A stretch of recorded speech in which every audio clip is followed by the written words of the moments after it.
Bienvenidos en este viernes 21 de agosto a Viernes de Periodistas en Línea. Hoy platicaremos acerca de los retos que tiene el periodismo en esta etapa digital, acelerada aún más con el tema de la pandemia. ¿Qué hay entre la dictadura de la inmediatez en el diarismo, la parte de la identidad del periodismo, de los periodistas y sobre todo qué va a ocurrir económicamente con el periodismo, con el diarismo? Y para eso tenemos a dos expertos con amplia experiencia, con dos periódicos que además están por cumplir cerca de 100 años. Así que bienvenidos en este viernes de Periodistas en Línea. Les recordamos a aquellos que nos siguen en Twitter, en Facebook, ahora también a través del canal de YouTube del Consejo Ciudadano del Premio Nacional de Periodismo. Muchas gracias y le recordamos también que en este canal puede usted ver los programas anteriores. El día de hoy estará con nosotros del Diario de Yucatán, que cumplió 95 años, el Siglo de Torreón cumplió 98. Dos medios que se han adaptado y han evolucionado para continuar con la labor y el compromiso de informar. En este momento se enfrentan a otro cambio, que es esta nueva era digital. Así que agradezco la invitación, la participación y que hayan aceptado a Luis Alberto González Uribe, director editorial del Diario de Yucatán. Luis Alberto, ¿cómo estás? Muy buenas tardes. ¿Qué tal? Buenas tardes, muy bien, muchas gracias.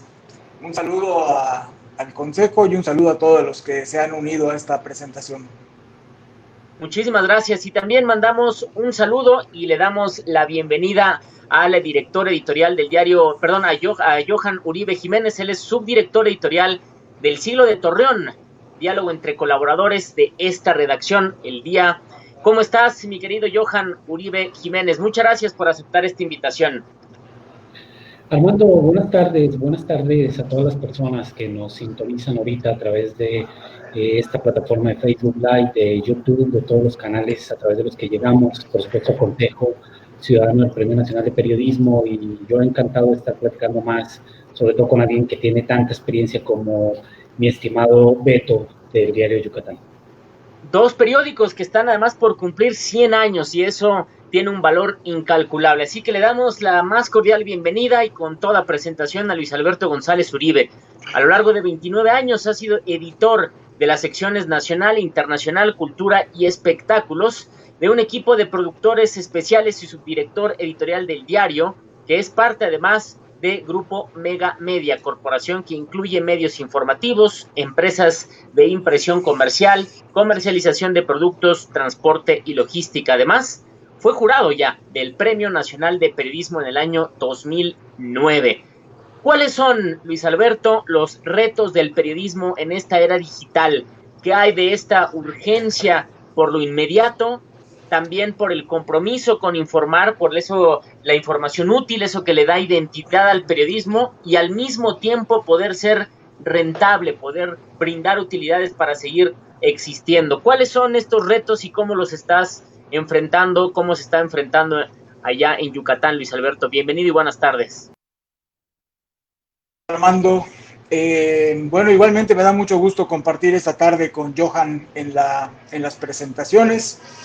Y bueno, la idea es compartir parte de la experiencia de lo que estamos viviendo con el equipo en el Diario de Yucatán. Y la verdad es que es una síntesis. La propuesta es presentarles 7 retos que consideramos como claves en esta época que, como bien decías, la pandemia ha obligado a acelerar. No son retos aislados, son retos. Tampoco es un orden, digamos, cronológico. Son retos que creemos que pueden convivir y que es necesario asumirlos incluso simultáneamente, ¿no? Es una propuesta. En primer lugar, creemos que un reto que tenemos, particularmente las redacciones de muchos años, es hoy generar contenidos atractivos, tanto en los temas como en los formatos, para los consumidores de información en medios electrónicos. Tenemos que entender a las audiencias que consumen información a través de esos medios y pretendemos lograr su fidelización de modo que se animen esas audiencias a llegar a pagar por los contenidos. Hoy los canales electrónicos nos han dejado muchas veces la sensación de que los contenidos incluso aquellos investigados, aquellos contenidos que requieren de un trabajo profesional son gratuitos, y la verdad es que no es así. O sea, generar contenidos particularmente de investigación cuesta, ¿no? Entonces, un reto es generar esos contenidos atractivos para las plataformas electrónicas. El segundo reto que nosotros consideramos es lograr la inmediatez informativa, pero con información confirmada y bien presentada. Es decir, es un peligro ser los primeros en dar la noticia, pero de una manera imprecisa.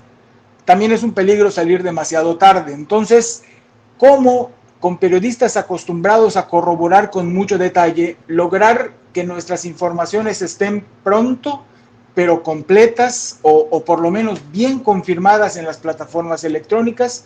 Creo que es otro de los retos de hoy. Un reto que nos parece clave es invertir en periodistas expertos, es decir, tener gente capaz de generar contenidos, de hacer contenidos de investigación y que puedan presentarlos de una manera atractiva. Es decir, hay que invertir, hay que pagar a los periodistas, ¿no? Y eso nos parece que es un desafío hoy. Un punto muy importante y por el que nosotros estamos pasando hoy es propiciar un cambio de mentalidad y de procesos, es decir, de la forma de hacer las cosas en una redacción que tiene, como decías, 95 años. Se trata de vencer las resistencias de los periodistas que han vivido muchísimos años casados con el papel. Se trata de aprender a trabajar en equipo con especialistas en varias materias. Es necesario conocer y sacarle provecho a los canales electrónicos. Sin duda, hoy son tanto medios para difundir como medios para obtener información, ¿no? Es asombroso lo que se puede obtener a través de las redes sociales. Pero para un periodista muy acostumbrado a escribir para el papel, en el lenguaje y en los tiempos del papel, cuesta trabajo generar contenidos en nuevos formatos, y lograr eso nos parece que es un desafío clave. Otro desafío es, vivimos en una época, creo que nunca habíamos tenido tanta información disponible, pero al mismo tiempo hay verdad, mentira, malas intenciones, hay de todo en los canales electrónicos, información que se difunde por diferentes medios. ¿Qué es verdad? ¿Qué no es verdad? Nos parece que un desafío clave es tener mecanismos ágiles para poder descartar aquellas informaciones que no son verdad, de modo que podamos, como punto de partida por una filtración, tejer para lograr una muy buena información, para presentar una información. Eso limpiando de aquellas cosas que no son verdad. Otro punto que nos parece clave, un desafío importante, es ser negocios rentables. Hoy cualquiera puede comunicar con una cuenta en las redes sociales y difundir cualquier mensaje. Pero ser un negocio que pueda vivir de los ingresos que capta a través de sus clientes, es decir, que sea independiente de cualquier otro poder, llámese oficial o de otro tipo, es una circunstancia que nos permite poner los temas de interés ciudadano, aquellos que le interesan de verdad a la comunidad, y ponerlos en la mesa. Y también poder darle voz como medio a aquellas personas que pueden incomodar a gobernantes o a otros poderes fácticos, ¿no? Las fuentes de ingresos para un medio impreso estaban como muy claramente establecidas, es decir, vendemos ejemplares, vendemos suscripciones, vendemos pauta publicitaria, y esos eran los ingresos reales, ¿no? Hoy, a través de los canales electrónicos, no está tan claro cómo podemos capitalizar lo que hacemos al ofrecer información, y eso obviamente está generando en muchos medios la búsqueda de cómo ser rentables para poder ser un negocio independiente que tenga la capacidad de ofrecer contenidos verdaderamente atractivos. Bueno, finalmente lo que nosotros les habíamos propuesto como parte de esta primera comunicación puede resultar la suma de los desafíos anteriores. Es decir,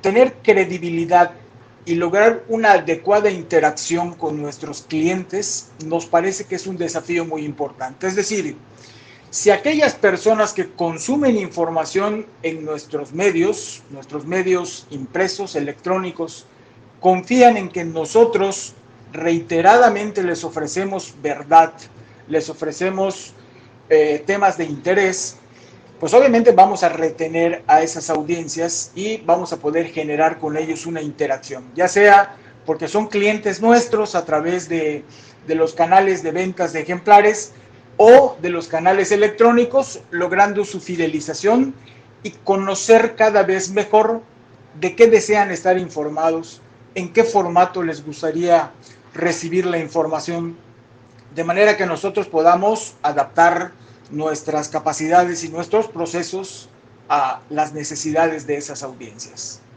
Bueno, creo que ya me pasé en los 10 minutos.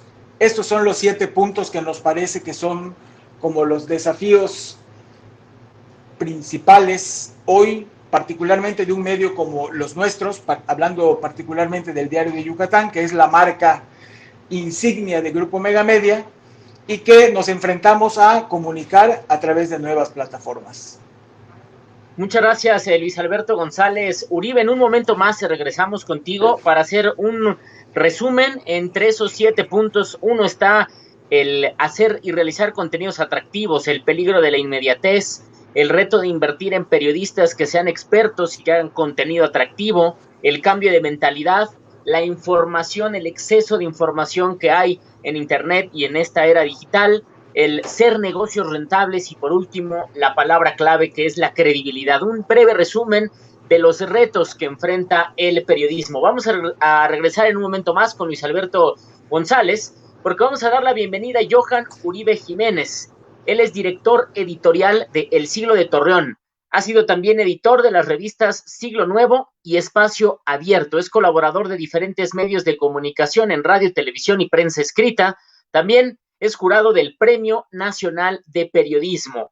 Johan Uribe, ¿por qué es importante la información? ¿Cuánto vale? ¿Cuál es el papel real del periodismo y de la información verificada, bien investigada, útil para la sociedad? Bueno, este tema de poder concientizar a la sociedad del valor que tiene el periodismo con Johan Uribe Jiménez. Johan, bienvenido a este viernes de Periodistas en Línea y muchísimas gracias por compartirnos en este espacio.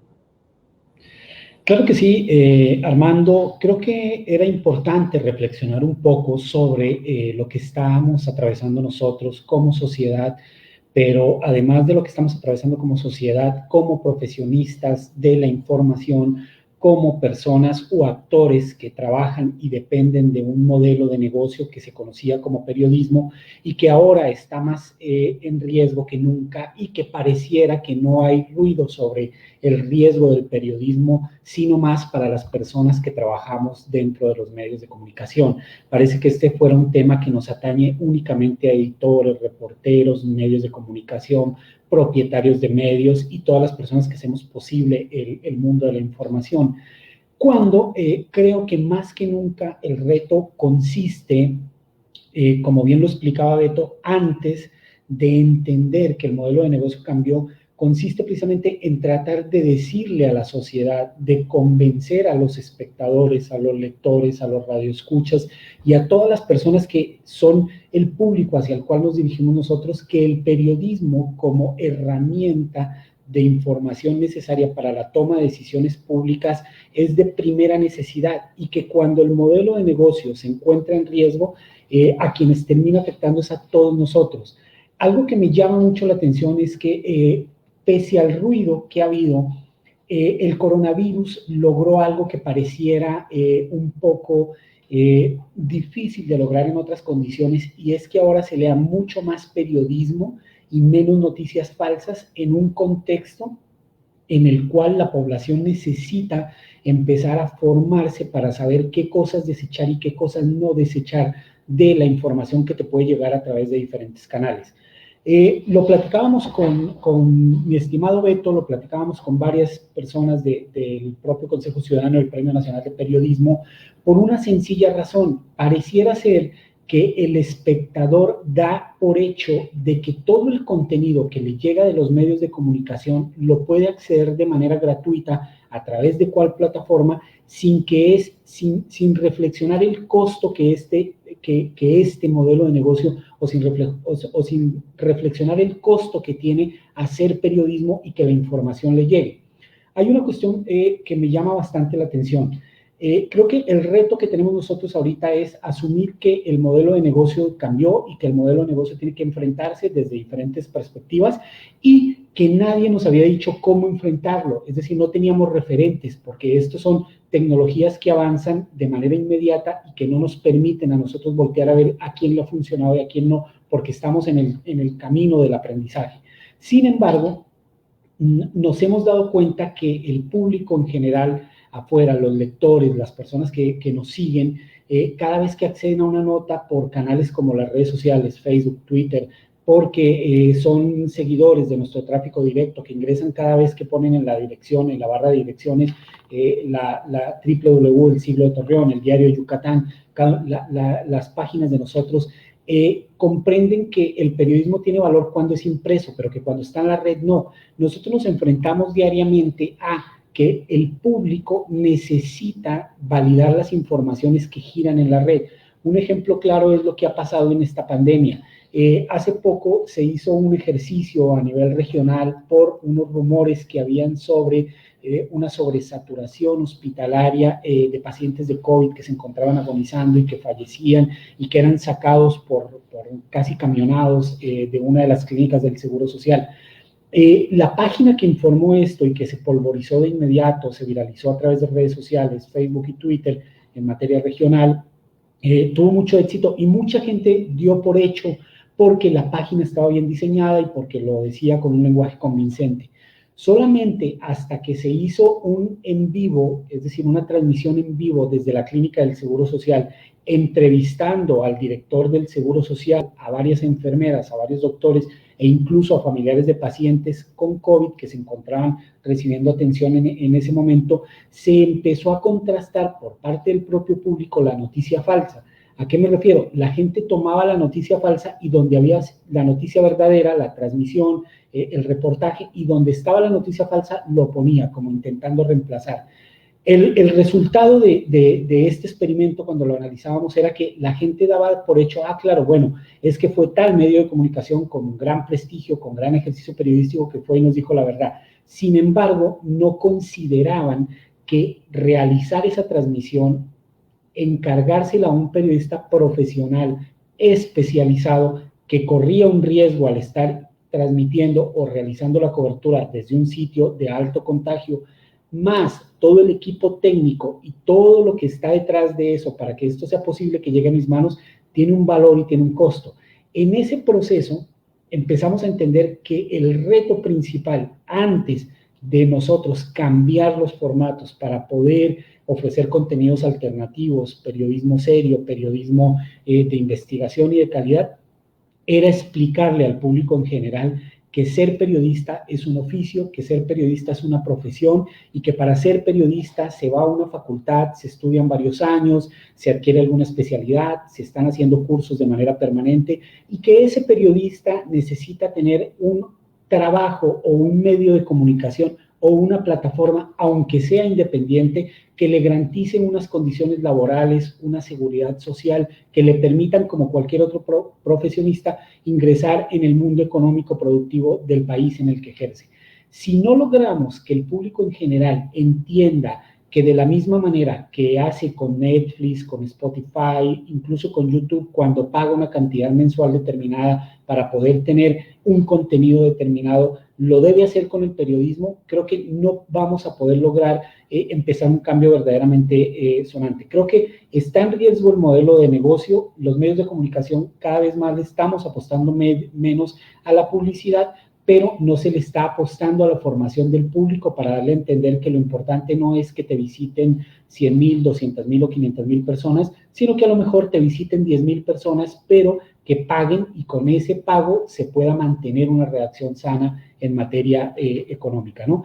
Esto yo creo que va a ser un gran transformador del periodismo, porque no tener un condicionante publicitario también le va a permitir a los medios una libertad editorial e informativa que a veces era puesta en jaque gracias a los convenios publicitarios o gracias a la presión que ejerce la publicidad sobre los medios de comunicación. Creo que ese es uno de los primeros grandes pasos que se necesitan, sobre el que estamos trabajando todos los medios de comunicación y que hasta el momento o hasta la fecha de hoy empezamos a tener referentes. El primer referente, sin duda alguna, es el New York Times. Es un periódico que anunció la semana antepasada que por primera vez en su historia estaba ingresando más dinero gracias a su versión digital que a la impresa. Es decir, estaba ingresando más dinero gracias a sus suscripciones digitales que a las impresas.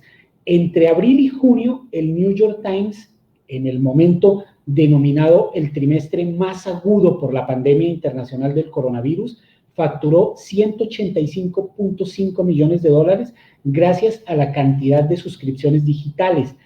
También en parte a su publicidad web, pero estuvo por encima de los 175 millones de dólares que ingresó por su edición impresa. En un comunicado, el consejo delegado de la empresa, el consejero, el CEO del New York Times, Mark Thompson, destacó que es un hito clave porque se logró la transformación del medio y la culminación de trabajo que durante muchos años se había estado apostándole a un nuevo modelo centrado principalmente en lo digital, y logró el Times ganar 669,000 nuevos suscriptores digitales en un trimestre en el que la gente necesitaba informarse más sobre qué era lo que realmente estaba pasando con el coronavirus y desechar más las noticias falsas.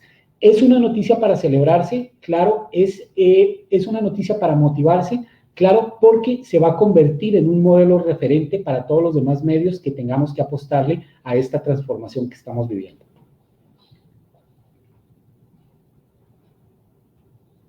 Hoy nos podemos dar como una primera conclusión, muchas gracias Johan y Luis Alberto, como una primera conclusión de toda esta revolución digital, sin duda es el poder que ha tenido la audiencia. Antes eran audiencias cautivas que participaban poco.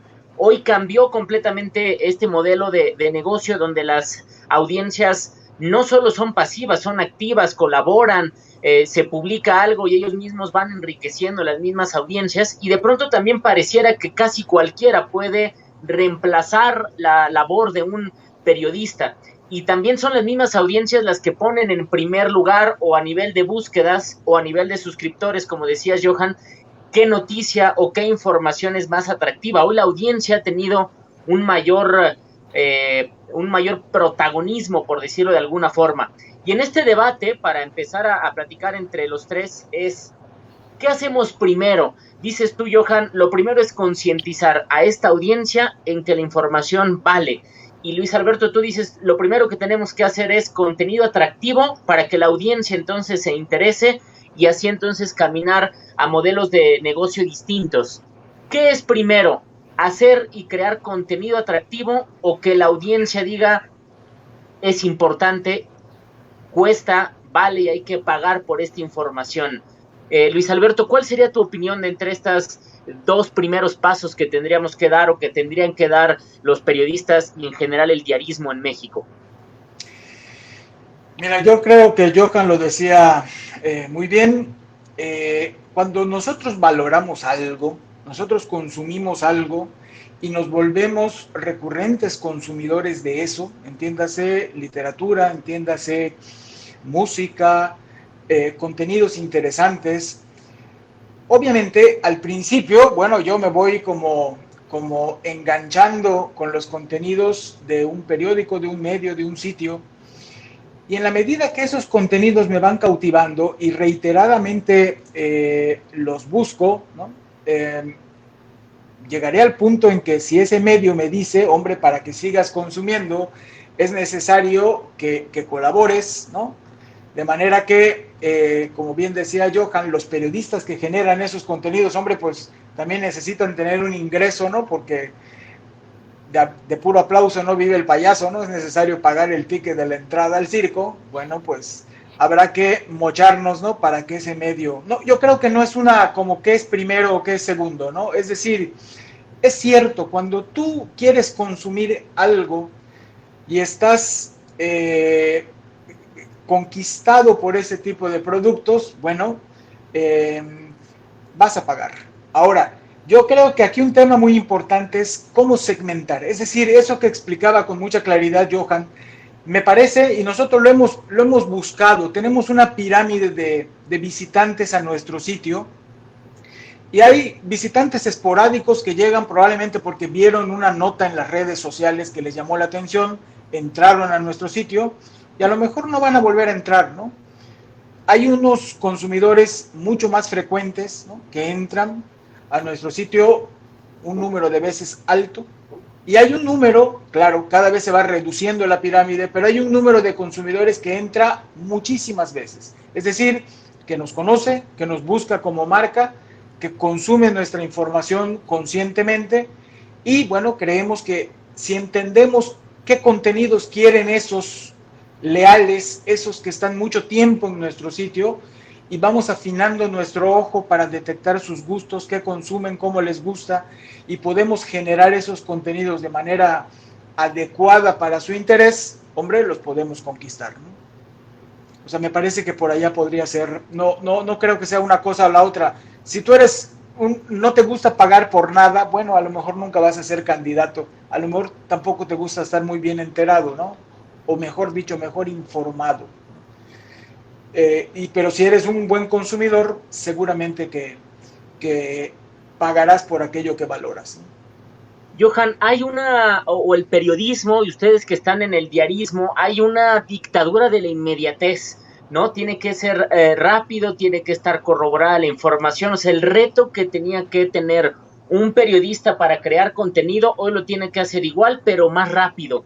Y es una lucha constante porque hay muchos medios de comunicación, hay muchas plataformas, hay personas que están grabando o tomando una fotografía de un evento y hay una competencia constante por esta dictadura de la inmediatez, pero el periodismo tiene este plus de investigar de más, de ir a fondo, de dar contexto.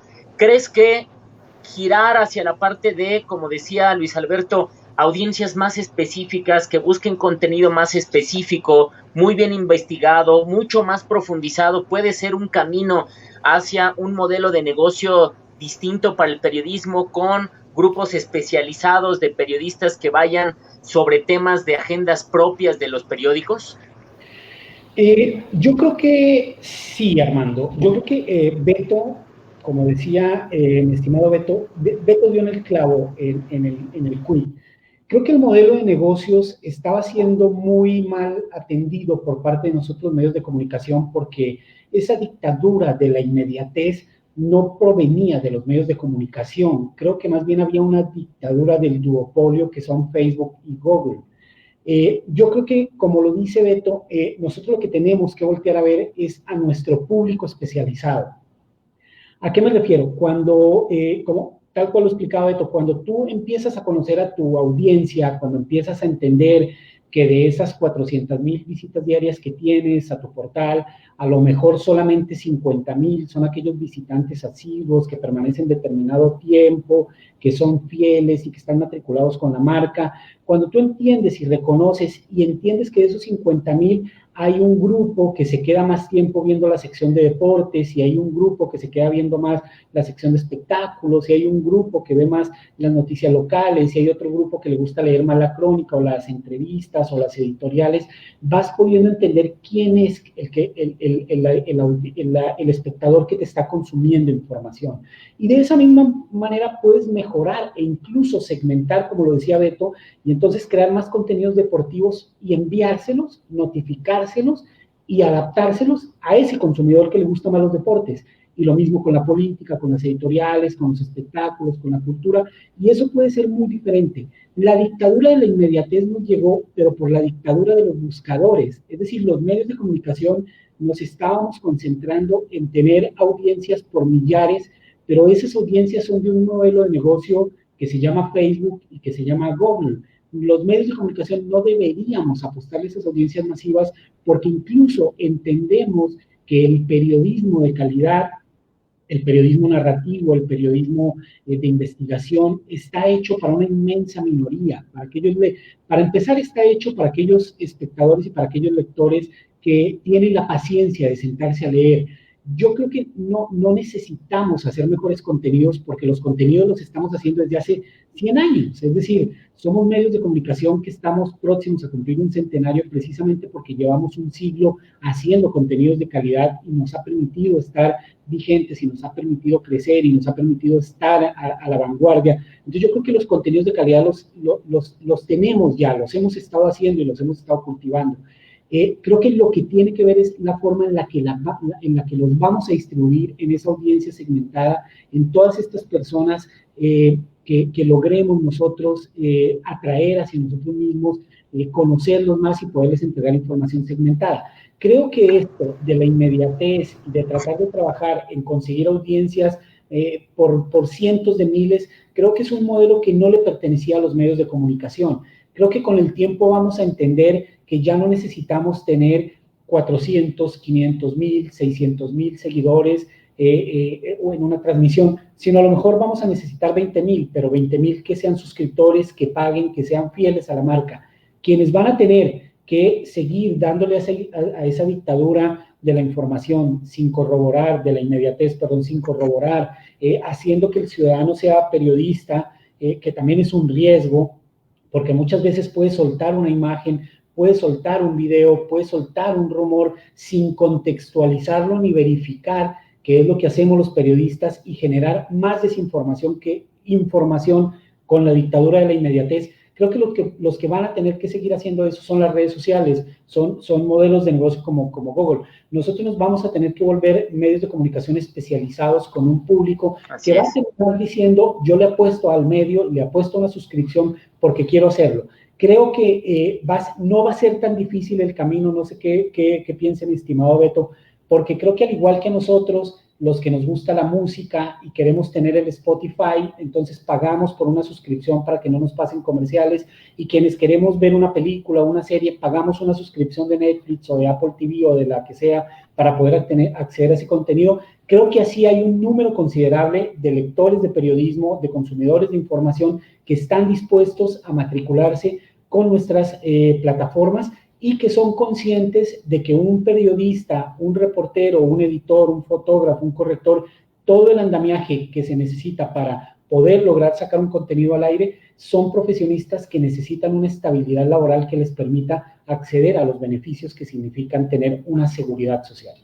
Y Luis Alberto, aquí me gustaría que nos contaras la experiencia que tienes en el Diario de Yucatán de este grupo de élite de periodistas. ¿Qué edad tienen, qué hacen y qué tipo de investigaciones, así como decía Johan, de este periodismo especializado, de contenido bien trabajado a fondo, con propia agenda?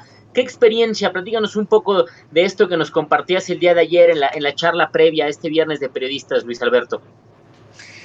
Bueno, como para poder explicarles un poquito, nosotros somos un consorcio que tenemos el Diario Yucatán, que es el periódico serio, llamémosle, ¿no?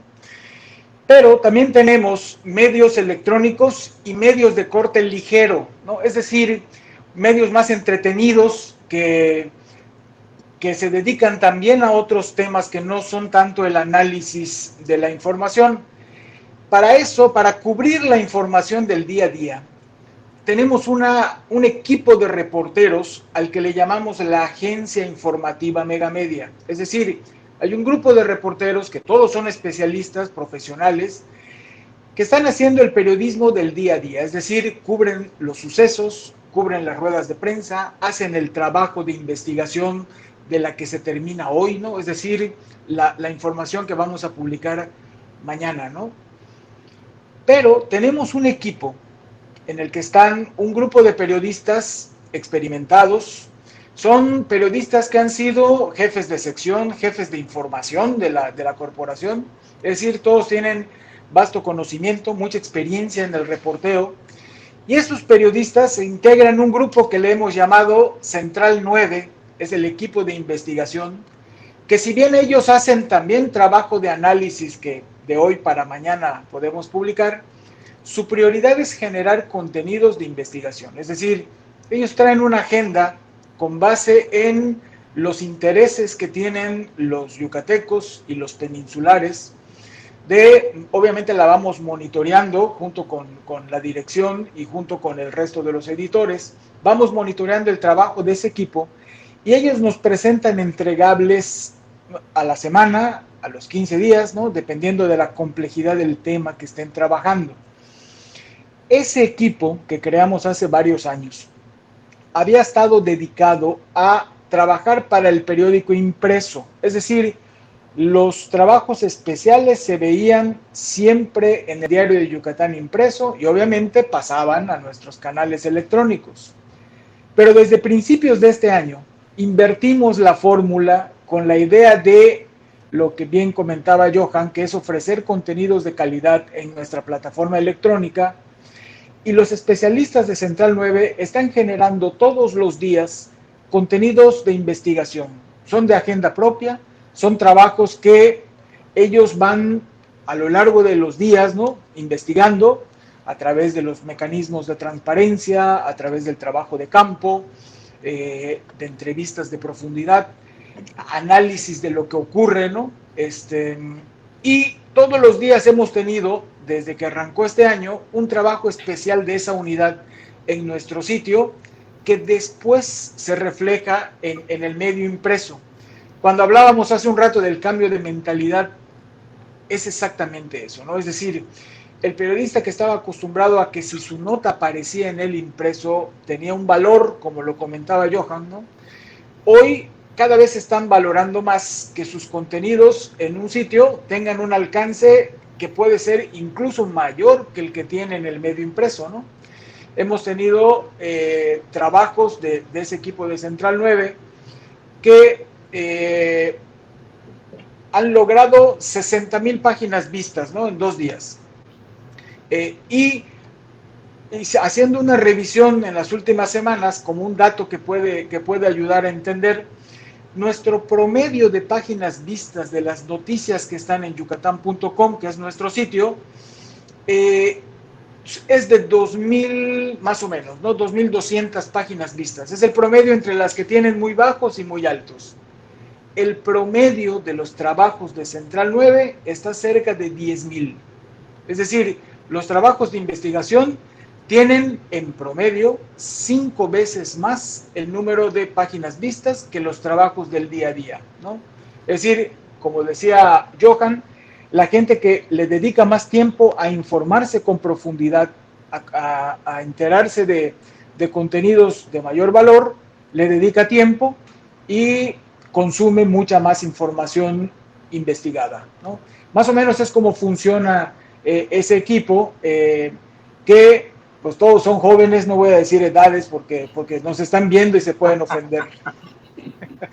Oye, Johan, en esta misma plática y en esto que tiene que ver con la importancia de estos periodistas o de estos grupos o equipos, vamos a llamarle multidisciplinarios, recuerdo que en unas charlas anteriores aquí en Viernes de Periodistas decían uno de los participantes, cuando la información empezó a ser negocio, la verdad dejó de ser importante. En ese tono, en esa frase, decir, ok, tenemos que hacer el periodismo que sea rentable, que las audiencias paguen una suscripción, pero al mismo tiempo tenemos que hacer que la información sea útil, no solo crear contenido porque esté según el SEO y según los motores de búsqueda, esto es lo que se está buscando, no, esto es lo útil, esto es lo importante.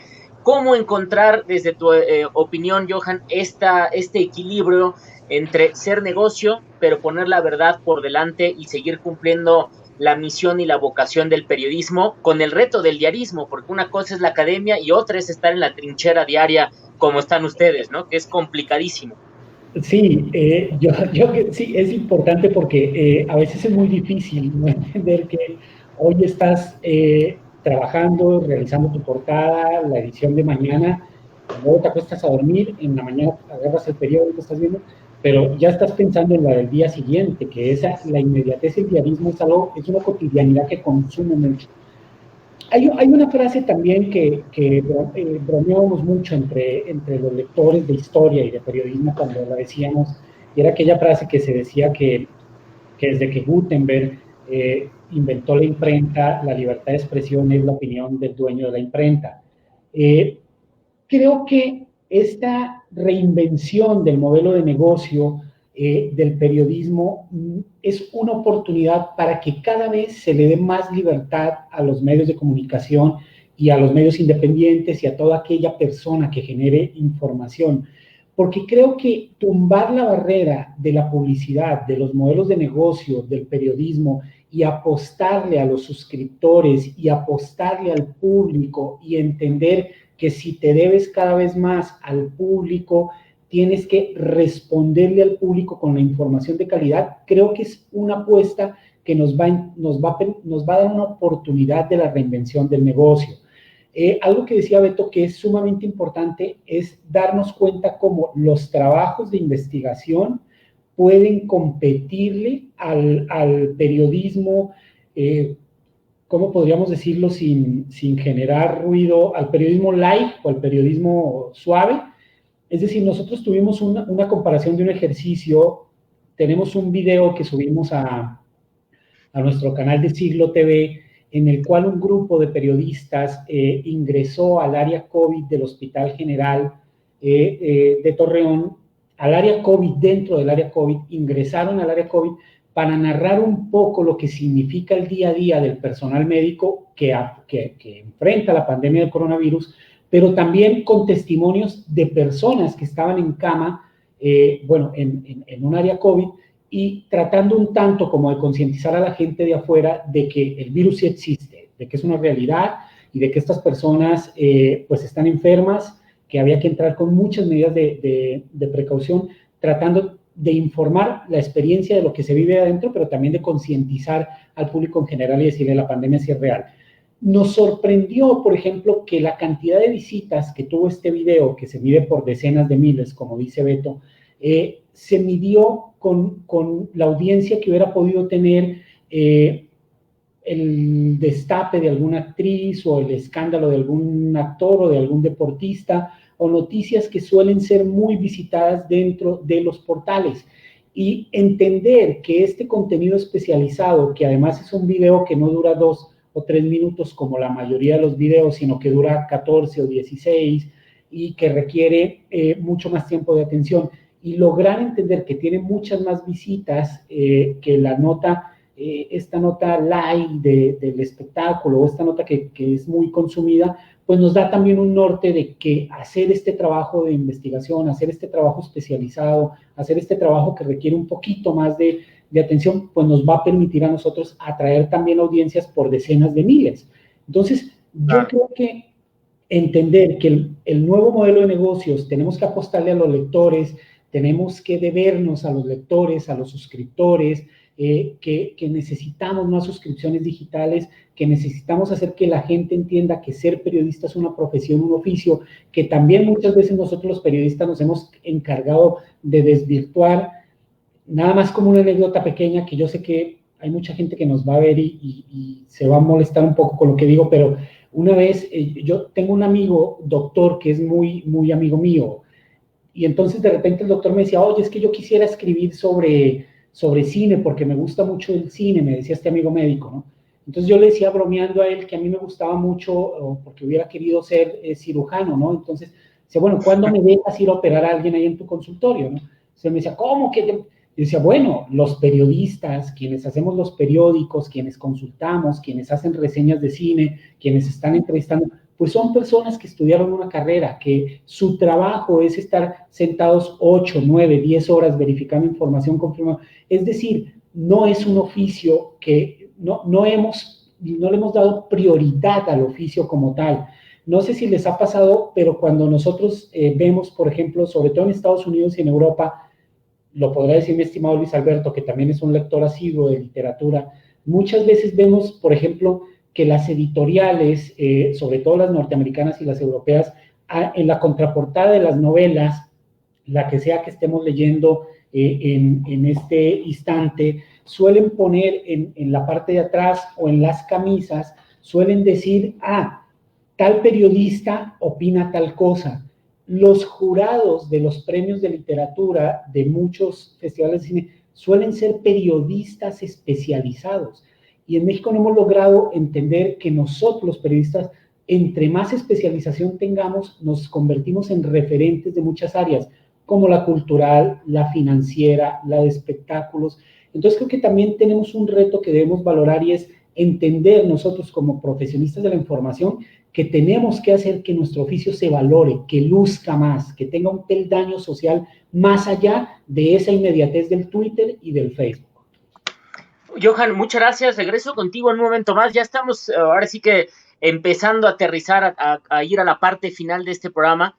Y Luis Alberto, quería preguntarte algo muy específico. Dentro de los puntos que decías tú de los retos, de los 7 retos, el tercero decías, hay que invertir como medios en periodistas expertos que puedan crear contenido atractivo.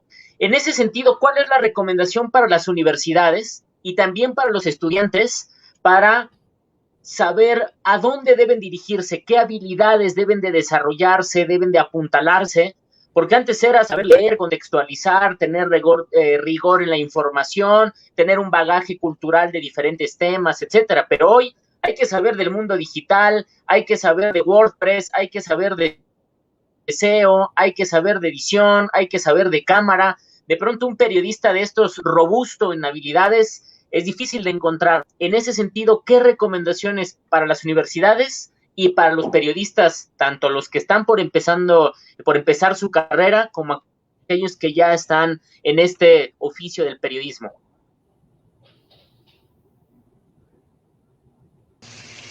Mira, yo he visto, quizá porque en la empresa, en el diario, escribir correctamente ha sido como que la reiteración más grande de nuestro trabajo a lo largo de los años, ¿no? Y los periodistas que escriben con propiedad, ¿no? Y que, como bien explicaba Johan, no es lo mismo un periodista especialista de deportes que un periodista especialista en política o en ciencia, ¿no? Tenemos reporteros que son muy buenos para cubrir temas de salud, ¿no? Porque lo han hecho tanto que tratan los temas con suma propiedad, ¿no? Yo creo que hoy es muy difícil ser todólogo, es decir, encontrar a un periodista que por igual sea un buen levantador de imágenes, ¿no? Con una cámara, que un buen narrador de historias, que un perfecto escritor. Me parece que el trabajo cada vez más va a ser en equipo. Es decir, los que son más hábiles, los que tienen más olfato para detectar las noticias, que las detecten, que las escriban adecuadamente.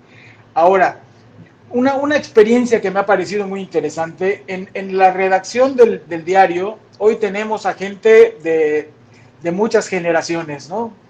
Los más veteranos somos motivo de bromas entre los más jóvenes y viceversa. Supongo que ocurrirá en todas las redacciones.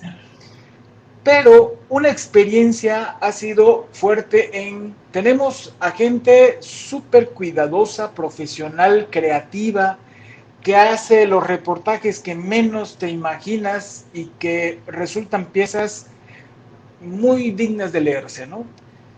Cuando pones a esos periodistas a trabajar con los más jóvenes, que también son creativos, inteligentes y que entienden perfectamente cómo se mueve el mundo digital, resultan trabajos para todas las plataformas. Es decir, nosotros, el Diario Yucatán tiene una enorme lectoría a pesar de todas las tendencias, ¿no? Nuestro periódico sigue siendo un periódico de muchísima lectoría. Es decir, el cuidado en la edición de ese periódico sigue siendo una prioridad.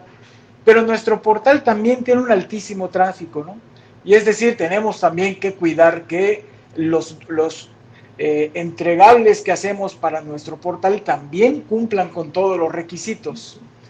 La combinación del trabajo de los más aplicados en los temas tecnológicos con la experiencia de los otros periodistas, resulta en una simbiosis súper interesante. Es decir, yo he visto a algunos que les cuesta un poco más de trabajo, ¿no? Pero a los que son más abiertos, aquellos más dispuestos, logran entender cómo debo poner mi texto para que sea muy atractivo para la web. ¿Cómo levanto un video? ¿Cómo hago una entrevista en Zoom hoy que no podemos hacerlas tanto personalmente, ¿no? Es decir, los periodistas que más se abren son los que pueden lograr con la ayuda de equipo hacer mejores trabajos. Decías una recomendación para las universidades. Yo diría, hay que conocer de todo, ¿no? La currícula de las universidades incluye las diferentes especialidades, ¿no? Escribir, hacer guiones para televisión, hacer guiones para radio, ¿no? Es decir, finalmente las personas terminarán encontrando en qué se sienten más cómodos, para qué son mejores, ¿no? Sus habilidades dan más para ciertas especialidades. Pero sin duda yo creo que en ahora, ¿no? Ya no en el futuro, sino ahora, lo haremos mejor trabajando en equipo. Es decir, con la humildad de reconocer que hay alguien que hace mejor una parte del proceso que yo y poniendo lo que yo sí hago mejor en juego, ¿no? Es decir, si lo hacemos como grupo, podremos hacer, creo yo, trabajos bien enfocados. Los periodistas van a tener que ser cada vez más mercadólogos, es decir, ¿para quién estoy escribiendo o para quién estoy creando este video? O sea, tengo que entender quién va a estar del otro lado de la pantalla y pensando en él, ajustar mi texto, mi toma, mi guión, mi dicción a ese que espero que yo pueda transmitirle lo que quiero poner en su mente, ¿no? Muchas No sé si gracias. respondí a tu pregunta. Muy bien, Luis Alberto, muchas gracias. A manera ya de conclusión, Johan Uribe Jiménez, subdirector editorial del Siglo de Torreón, ¿cuál es tu reflexión final para despedirnos de este viernes de periodistas en línea ante los nuevos retos, pero también ante las enormes y casi ilimitadas posibilidades que tiene esta nueva era digital para el valor de la información? Yo creo, Armando, que es un reto interesante que tenemos que asumir quienes hacemos los medios de comunicación día a día, compartirlo con quienes están en la academia, porque las universidades necesitan entender que son copartícipes de este cambio, porque necesitamos medios sanos, plataformas sanas, que permitan que los egresados de las carreras de periodismo tengan opciones laborales. Antes de eso, quisiera nada más comentar que lo que dijo Beto, respecto a lo que acaba de decir mi estimado Beto, hay un comentario en Facebook, ya lo voy a hacer yo a la de conductor, hay un comentario en Facebook de Pablo Valencia Carranza que dice precisamente que el reto no sería cambiar, adecuar nuestra mentalidad y usar herramientas tecnológicas, inteligencia artificial para saber cuáles serían lo óptimo para editar, así como multimedios, trabajos y trabajo en equipo y nuevas capacidades es el reto. Básicamente a lo que hace referencia Beto, ¿no? El trabajo en equipo que permita generar contenidos que después de una reunión de un grupo de periodistas se puedan poner en diferentes plataformas. Y otro comentario que se me hace bastante interesante es el de mi estimado Jorge Sadi Durón, paisano mío además, que está aquí en la Universidad de Coahuila, en la unidad de Torreón, que pertenece a la academia, quien nos escribe y nos dice que también el valor del medio impreso es ser un documento histórico que se podrá atesorar y nunca se hará obsoleto. Creo que es necesario, dice Jorge, conservar el papel en los diarios en otras cantidades y las hemerotecas para el futuro después del iPhone 12 o el YouTube. Recordemos que las plataformas que han desaparecido también pueden permitir que esto desaparezca, por lo que el contenido es importante. Yo creo que al igual que lo que comenta Jorge, creo que es interesante porque no creo que de tajo los medios impresos desaparezcamos, ¿no? Creo que se van a ir haciendo ediciones a lo mejor cada vez más pequeñas, cada vez más pausadas, como más especializadas, pero no creo que desaparezcamos de tajo y eso es un gran respiro. Creo que a manera de conclusión nada más, tendremos que entender que el modelo de negocio está cambiando, pero que en este cambio del modelo de negocio no solamente estamos los periodistas involucrados, ¿no? Creo que Una parte importante, vuelvo y lo repito, lo tienen las universidades, la academia, porque de ahí van a salir los futuros egresados, los futuros periodistas, pero otra parte la tiene la sociedad. Creo que hay una responsabilidad. Creo que hoy simplemente ya no se vale compartir por compartir, enviar la noticia falsa por enviarla, hacerle ruido, aplaudir o condenar por hacerlo. Creo que hay una responsabilidad y así como se exige cada vez más periodismo de calidad, información verídica, confirmada, creo que también es necesario que haya una responsabilidad y una corresponsabilidad de nuestras audiencias, de la sociedad civil, que entiendan que los periodistas nos hemos convertido en una especie de notarios que logran, digamos, de una u otra manera, luchar contra esa desinformación que nos generan los entes de poder que no quieren que salga a la luz lo que se quiere, y que en este mecanismo somos nosotros quienes nos convertimos como una especie de notarios públicos que testificamos si la realidad es o no como nos la están dibujando, ¿no? Creo que las plataformas se han prestado para muchas noticias falsas, para muchas campañas de desinformación, y creo que los medios, los periodistas serios son los que van a permitir combatir eso, ¿no? Pero también se necesita una sociedad que sea responsable, que sea corresponsable y que no comparta toda esta información falsa que circula en la red y que no le parezca inocente compartirla, ¿no? Que no sea simplemente como que, me la mandaron y la reenvié y no pasa nada. No, sí pasa, ¿no? Entonces creo que ese cambio, el cambio de modelo de negocio, el reto en esta era digital y lo que estamos viviendo, lo tenemos que hacer quienes hacemos los periódicos, los medios de comunicación, pero también las universidades, la academia y la sociedad civil en general, ¿no? Creo que es un reto que nos va a hacer participar a todos. Hacer periodismo cuesta, y cuesta mucho, y las personas que hacen periodismo son personas que tienen derecho a una estabilidad laboral que les permita acceder a unos bienes y servicios, que les permita mantener una familia, y creo que concientizar a la gente de eso es el reto que vamos a tener nosotros de ahora en adelante. Muchas gracias, Johan Uribe Jiménez. Antes de despedir, agradecemos a el doctor Raciel Damón Martínez. Dice: felicidades, Luis Alberto, los retos deben pensarse de manera integral, y mi reconocimiento para el Diario de Yucatán. Luis Alberto, tu conclusión de manera breve ya para despedirnos de este viernes de Periodistas en Línea. Mira, Armando, yo creo que lo ha dicho muy bien Johan. El periodismo está vivo.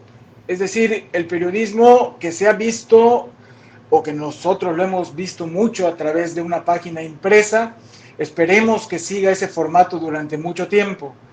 Pero el periodismo tiene que encontrar cada vez las plataformas adecuadas para llegar y cumplir su objetivo, que es comunicar. Y es dar voz. El periodismo hace comunidad, y eso es una cosa muy importante. Es decir, la sociedad necesita canales por los cuales manifestarse, y los canales han sido el periodismo, ¿no? Los canales que han sido páginas, ahora pueden ser páginas electrónicas, pueden ser redes sociales. El tema es que, como bien explicaba Johan, recurrir a la experiencia de quienes saben hacerlo, que investigan con rigor, que comprueban datos, que hacen la tarea de confirmar lo que obtienen para poder expresarlo con contundencia, hace la diferencia entre difundir un contenido o hacer periodismo. El periodismo está vivo, tiene que encontrar los mejores canales para cumplir su cometido, que finalmente es hacer comunidad y que nuestras comunidades tengan esperanzas de mejor progreso. Muchísimas gracias, Luis Alberto. El periodismo está vivo.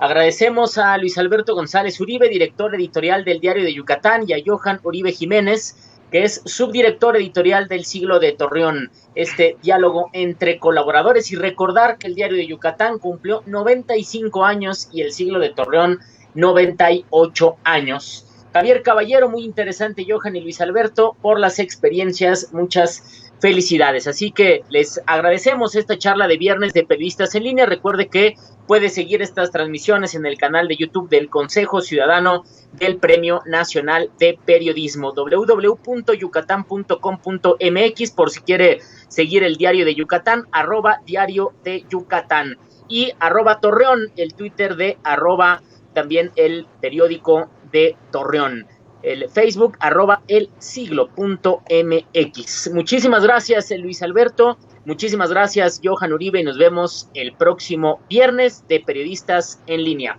Hasta la próxima. Saludos. Gracias.